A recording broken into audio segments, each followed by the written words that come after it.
Name's Caleb Thorne. I'm your run-of-the-mill commercial diver. I've got all the certifications, ADCI, IMCA, and yes, the experience one would need in underwater inspections, maintenance, and construction. I'm proficient in hyperbaric welding, safety protocols, and emergency response. You name it. Hard and soft skills alike, I've built up a good standing within the community. The weight, you get used to it in a way. Not the crushing kind, not just the steel biting into your wrists in the chamber. It's deeper than that. It settles in your bones, a constant hum beneath the surface of your skin, a reminder of where you've been, what you've seen. Newfoundland. That's where it started. Not the flat, easy sea the tourists see. The rough coast, the unforgiving part most don't see. And for good reason. My old man, he smelled of salt and diesel. Well, he did his best to keep me topside, said the sea takes more than it gives. But the surface, it never held me. Too much light, too much noise. But down there, it's well different. It's quiet, like the world is holding its breath. When I was young, I'd sneak off, a kid with lungs full of foolish courage, just to see what was hiding in the tide pools. The colors, the way things moved, it was another world. I was hooked. The pull was always downwards. And books, they well just fueled it. Cousteau, Ballard, they painted pictures I had to see for myself. I left home at 18 and got my start at a commercial diving school, where they do their best to try and break you. But the pressure tanks, the drills, the cold, it felt right. Like coming home to a place I'd never been. And then came saturation. The box. The hum. Knowing there's miles of water trying to squeeze you into nothing. Guys cracked. Screamed to get out. Me, it focused me. Cleared the static. Years blurred into deployments. North Sea, Gulf, Baltic, even the black trenches of the Pacific. Welding pipelines a mile down, fixing some rich bastard's underwater toys, pulling ghosts of ships from the mud. Each dive, it takes a piece. A piece you sometimes don't know you've lost, till one night when you're half in the bag, perched up at some dive. And then it hits you, people you've lost, the emptiness, the dark deep, something A came to call it all. There are the tangibles, yes. The phantom aches, the ringing that never quite goes away, the flashes of things you can't unsee. Bioluminescence like living stars, creatures that look like they crawled out of a nightmare. But back on the surface, it's a different kind of pressure. People talking too loud, the air too thin. Who's got what? Who wants what? And some bullshit plan on how they're going to get. I got a place. Nothing fancy. A box of my own nestled in some port town. I sometimes forget the name of. It's empty mostly. Friends, I used to have a few. The guys who understand the silence, the way my head works after weeks in the deep. Women, that's a tangled line I ain't figured out. I was married once, but it scared me straight. Only thing good to come out of it was knowledge. That being don't let evil sleep beside you. And how do you explain a world where up is down and breathing ain't natural? So, yeah, Caleb Thorne. That's me. A tin can sailor on the bottom of the world.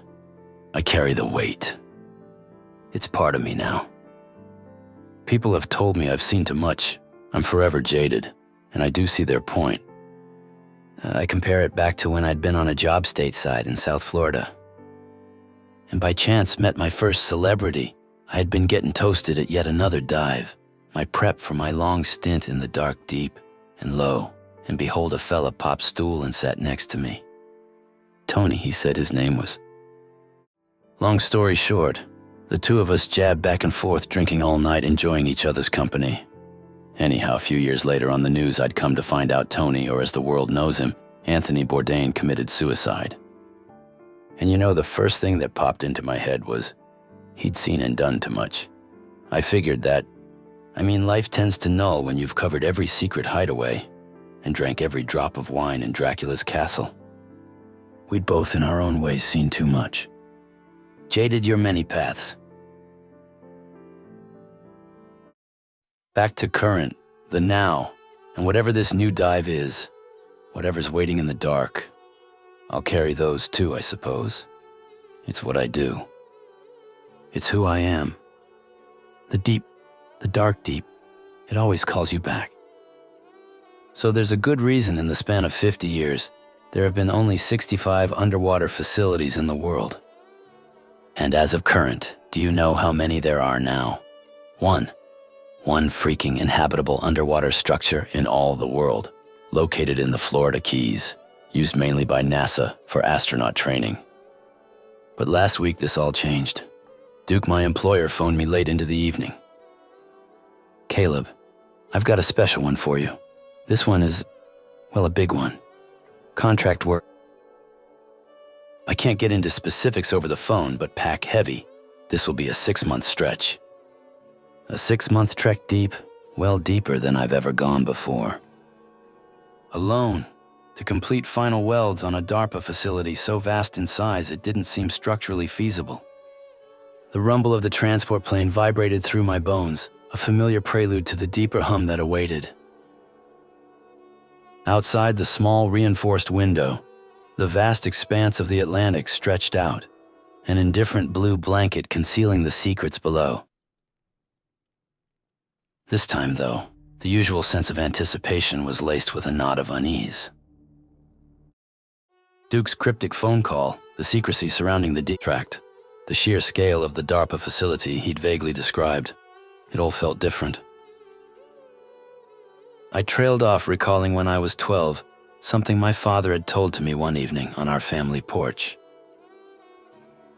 Caleb, now that you've learned how to persevere, to not quit, it's time you learn something more important, how to quit.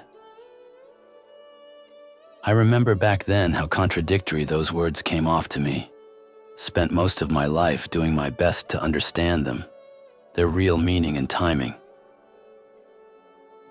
But now, hunched in the back of this transport plane waiting, I was beginning to understand potentially what maybe he had meant.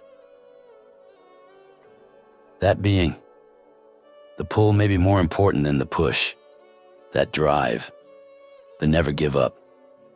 Because, well, stopping this train of life of sorts, let's just say, pulling away is more difficult than that first learned drive. We touched down on a small, nondescript island in the middle of nowhere, the air thick with the salty tang of the open ocean.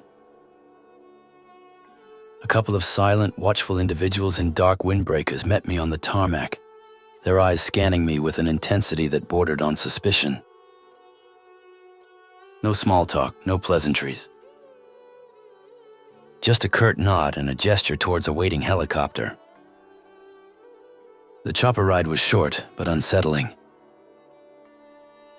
We flew low over the churning waves, the isolation of the location sinking in with every passing mile. There was no sign of any other vessels, no distant glint of civilization on the horizon. Just the endless expanse of water.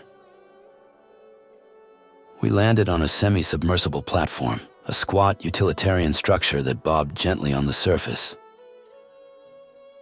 The air here was thick with the smell of diesel and hydraulic fluid, the familiar scent of a working dive site, yet it felt strangely sterile, almost temporary.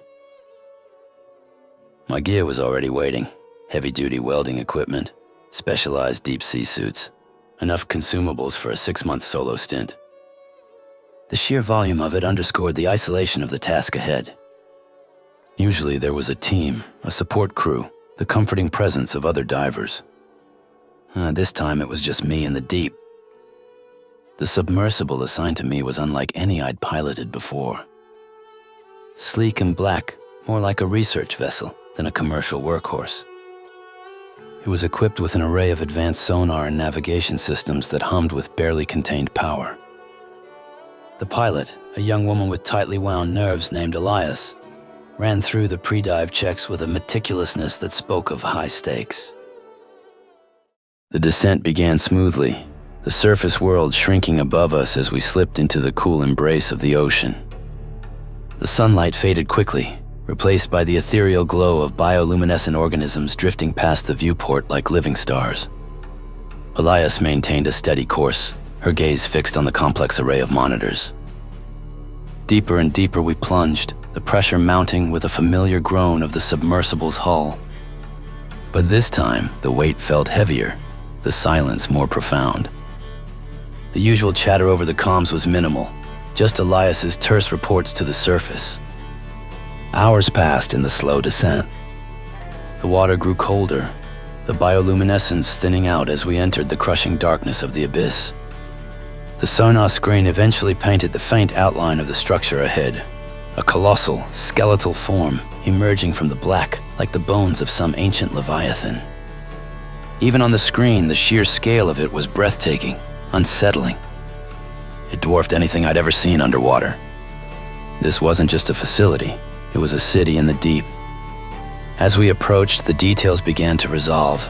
Massive beams of an unfamiliar alloy, intricate networks of conduits, and vast open spaces that hinted at the immense scale within.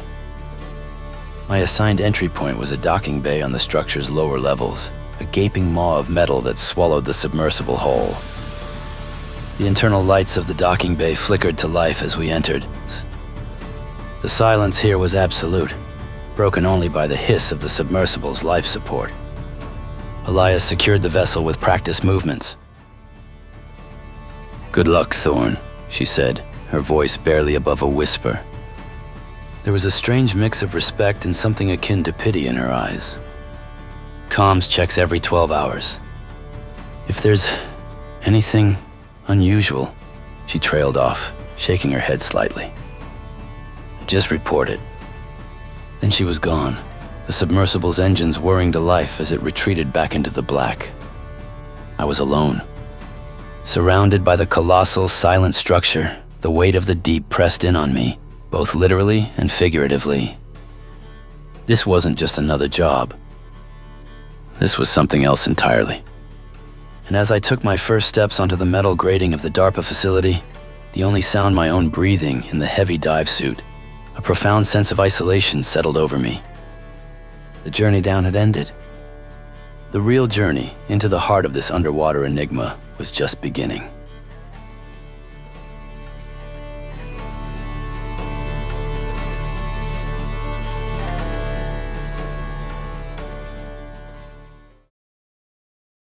The interior of the DARPA facility defied any logical blueprint I could conjure. It wasn't a linear progression of halls and facilities. Instead, it felt like a sprawling, illogical network of corridors that twisted and turned with no discernible purpose.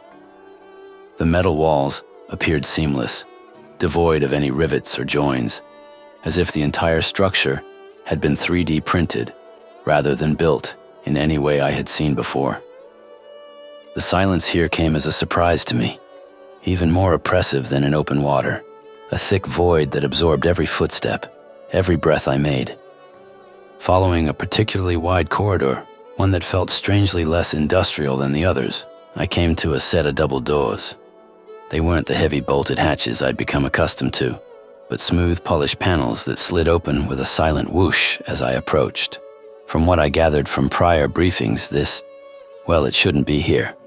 I was advised that I would have access to 90% of the facility, and that 90% would in all likelihood take a solid month if I decided all my waking hours to just that.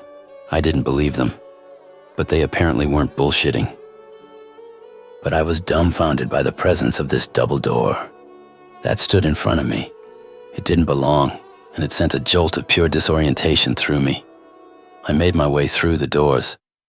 I just had to know what lay beyond, and as I make my way in and looked around, it freaking was, a hotel lobby, like 1940s grandiose, deco vibe, I suppose. Plush velvet armchairs were arranged around low tables, magazines lay open, as if recently set down, and a reception desk, polished to a high sheen, stood empty, but for a pen resting on its surface. Soft, Indirect lighting emanated from unseen sources. It was utterly bizarre. A fully furnished, seemingly functional hotel, a mile beneath the surface of a nameless stretch of the Atlantic, within a supposedly top-secret DARPA installation. There was no sign of decay, no dust, no indication that this place had been abandoned for any length of time. It felt paused, like the occupants had simply stepped away for a moment. Facts weren't adding up, and I was beginning to believe that much, if not all I was told about this job and structure was, well, a lie. A wave of unease washed over me, colder and more profound than the surrounding water. This wasn't just strange, it was deeply, fundamentally wrong. What purpose could a hotel serve in a facility like this? Who were the guests? No hatches. Watertight backups. Nope, just a fucking random out-of-time hotel. Right here at the bottom of the hot damn ocean. I moved cautiously through the lobby, my boots silent on the thick carpet. On one of the tables, a half-finished cup of coffee sat, the surface long cold and still. Next to it, a book lay open, its pages filled with a language I didn't recognize, maybe German, the script elegant and unsettlingly organic. Beyond the lobby, I found a series of corridors leading to what appeared to be guest rooms. Each door was slightly ajar, inviting and yet deeply menacing. Hesitantly, I pushed one open. The room inside was equally surreal. A neatly made bed, clothes folded on a dresser, personal items scattered on a nightstand, a hairbrush, a small photograph in a silver frame depicting faces I didn't recognize, a half-read paperback. Then I noticed the well windows. They appeared to have been constructed to mimic a nightscape of maybe New York City, LED or some type of laser projection. It was unclear. Overall, the room, it was a snapshot of an ordinary life, inexplicably preserved in this extraordinary and terrifying place. I moved from room to room, each one a variation on the same unsettling theme. Another room had toys scattered on the floor, a study with papers spread across a desk, a bathroom with a toothbrush resting in a holder. Each space whispered of lives or a facade of types, abruptly interrupted, an absence that felt heavy and ominous. The silence here was different from the rest of the facility. It wasn't just the absence of sound, it was the silence of waiting, of held breath. It felt as if the invisible occupants might return at any moment, stepping back into their frozen lives. Thinking I better nail it down quick, nobody would be returning. Crazy thought, I know. A prickle of paranoia crawled up my spine. Maybe I was being watched. Were their eyes hidden in the shadows, observing my intrusion into this bizarre subterranean tableau? I found no answers, only more questions. What was the purpose of this simulated normalcy in the heart of the abyss? Was it some kind of psychological experiment? A bizarre form of recreation for unseen personnel? Or something far more sinister? As I finally retreated from the hotel, the silent doors sliding shut behind me, I carried with me now a new weight far heavier than my diving gear. It was the weight of unanswered questions, the chilling sense of a reality subtly skewed, of a human presence inexplicably woven into the fabric of this alien underwater world. The deep had always held mysteries, but this felt wrong. This felt like a stage set for a play that had ended abruptly, leaving the props in place and the audience gone, swallowed by the silent, unknowable darkness. And I was alone on the stage, the sole witness to its bizarre and ominous stillness. The corridor outside the hotel felt colder, the seamless metal walls pressing in with a renewed sense of claustrophobia. How could such a vast structure invoke such on a guy like me, a tin can sailor who made home countless times at the bottom of the sea? I tried to reconcile what I had just witnessed, considering the technological nature one would expect from DARPA. But this was just freaking weird and well wrong. It was like finding a Chevy parked still running, still with radio on blaring Smooth Criminal on the moon. Utterly incongruous and deeply unsettling. I continued my exploration, driven by a morbid curiosity that warred with a growing sense of dread. The corridors branched and diverged, leading to more inexplicable spaces. I found a library, its shelves lined with leather-bound books, their titles again what I think to be German script, the same I had seen in the hotel lobby. Desks were scattered throughout, some with reading lamps still angled as if someone had just left, others cluttered with handwritten notes and strange diagrams. The air here carried the faint scent of aged paper and something else. The smell reminded me of my grandparents' attic, dried wood, dust maybe. Further on, I discovered a vast mess hall, tables set for a meal that never came. Plates held still left food, cutlery lay beside them, and chairs were pushed back haphazardly, as if the occupants had been interrupted mid-bite. Each new discovery chipped away at my understanding of this place, replacing it with a gnawing sense of the bizarre and the potentially sinister. This wasn't a newly ribbon-cut facility. It felt like a snapshot of a moment frozen in time, a tableau of lives suspended in an unnatural stasis. The absence of any logical explanation fueled a creeping paranoia. Was this some elaborate psychological experiment, and I the unwitting subject? Or was there a more profound, more disturbing reason for this preserved normalcy in the crushing depths? I made my way to sea level, where all operations and life support systems were. I checked the oxygen levels, a mundane task that grounded me momentarily in the reality I was in. But all was nominal. It was a bit worrisome to see all the finite resources of the facility that was keeping me alive. The thought of being stranded here, amidst this silent, frozen world, sent a fresh wave of momentary panic through me. I needed to report this hotel shit, to try and make sense of it, even if the comms offered little comfort.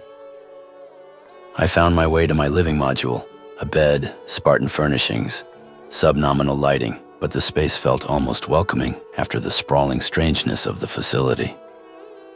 I activated the comms, the familiar hiss filling the small chamber. "Status report," the emotionless voice echoed. I hesitated, unsure how to articulate what I had found. "Status nominal." However, I've encountered some unusual areas within the facility. Describe unusual, Mr. Thorne. The tone remained flat, but there was a barely perceptible edge of something, perhaps impatience. They appear to be living quarters. A hotel lobby, bedrooms, a library, a mess hall. Fully furnished, seemingly occupied recently, but empty. No personnel. There was a longer silence this time. The high-pitched whine from the facility seemed to bleed into the comms, a subtle, unsettling background noise. Note the locations and continue with your assigned tasks, Mr. Thorne. These areas are not relevant to your work order. Not relevant? I couldn't keep the disbelief out of my voice. A fully furnished hotel maybe from the 1940s, a mile underwater, in a secret DARPA facility. How is that not relevant? Your work parameters are clearly defined, Mr. Thorne. Focus on the structural welds. All other aspects of the facility are outside your purview. The connection was abruptly terminated, leaving me alone once more with the oppressive silence and the lingering images of the frozen lives I had witnessed. The dismissal was more chilling than any direct threat. It implied a level of secrecy so profound that the bizarre was deemed commonplace, irrelevant. It reinforced the feeling that I had stumbled upon something I wasn't meant to see, a hidden layer to this underwater enigma that defied any rational explanation. The deep had always held its secrets, but these felt less like the mysteries of nature and more like the carefully guarded secrets of a disturbed mind. And I was trapped within its silent, ominous dream. Your soul doesn't truly die, so they say, just a shadow, something you borrow till that charter goes back to sea. But what becomes of those who reside where no shadow is to be seen? She's a baleful biddy, gone by many names throughout. But I have come to call her Philly, my lady of the dark deep. An arduous lassie, but please take heed. She's a cold, dark beast, and she'll swallowing you whole before you can plea. She takes what she wants, but leaves your soul to thee. And if you dare to get to know her, many have tried. Her breath is the hush before the storm's first cry. Her gaze, the endless velvet of the night sky. She hums a tune of long-forgotten why, a melody that steals away the light and nullifies any fight. Her fingers trace the edges of despair, a chilling comfort in her vast domain of no air. She offers solace in the empty deep, a final stillness to escape that leap. The brave who sought her wisdom, sharp and keen, found mysteries that shattered fragile minds. The lost who stumbled on her shadowed scene found echoes of the love they left behind. She holds the fragments of what used to be, the broken dreams, the tears of what ought to be, a mournful beauty in her lonely reign. So tread with caution on her shadowed name. This mistress of the void, both grand and grim. For once you've lingered at her silent door, a part of you will always dwell within it. A final reckoning will come at last, her secrets buried and your soul to keep. She's the nautical Mary, she's the dark deep.